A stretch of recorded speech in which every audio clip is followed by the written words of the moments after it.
What's up, everyone? Welcome to Power Play with CJ. Today we're focusing on Chris Dingman, former Tampa Bay Lightning, forward, bounced around the league. Obviously, was traded with one of my favorite players of all time in Theoren Fleury, and won a Stanley Cup with another one of my favorite players of all time, Ray Bourque, and then won it again here in Tampa with a great team. And one of the reasons I moved to Florida in the first place was watching that Lightning team win the Stanley Cup. And just imagine how cool it must be to live in Florida and be a professional hockey player. I was like 12 when it happened, 11 or 12, and I was like, wow. And then I got the opportunity to move to Tampa 4 years ago. I'm here.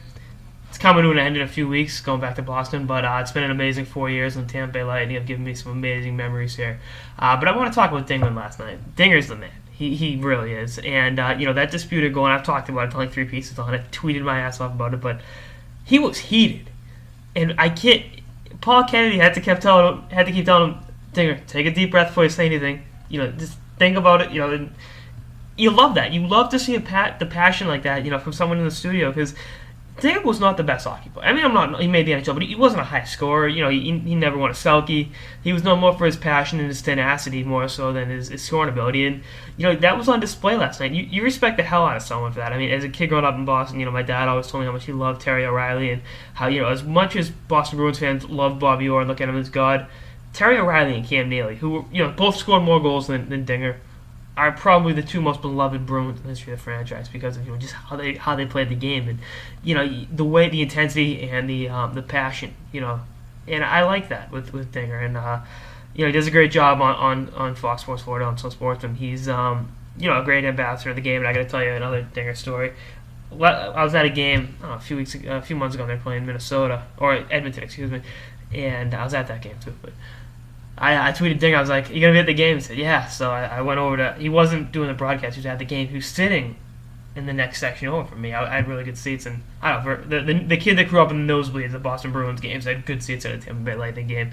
Goes to show you when you stop, families are always rising and falling in America, but I was like, I should go over and, I think he was there with his kids. I was like, I should go over and say hi to Dinger. It was kind of the first 2 periods. Do I go over and introduce myself? Because he walked by me like twice, and I was kind of starstruck, and that's me with hockey players. That's Justin Timberlake. Well, it's Chris Dingman. It's not Justin Timberlake, but same difference for me. And so right before the third period, I'm gonna go over and introduce myself. He wasn't in his seats, so I'm walking back to where I was sitting, and the period's right about to begin. And he actually says, just run down before you get there before the puck drops. So I'm moving as fast as I can, which isn't fast at all, and puck drops.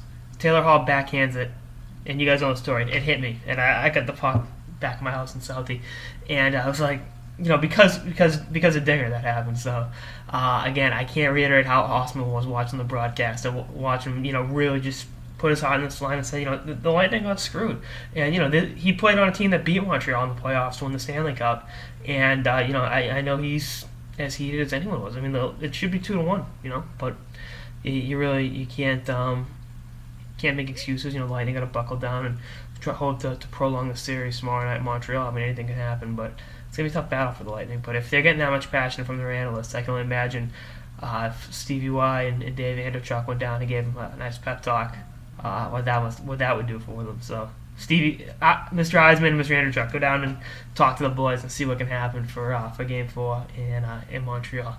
Anyway, that's all I got this episode of the Power Play with CJ on the Chris Dingman being one of the coolest analysts ever last night.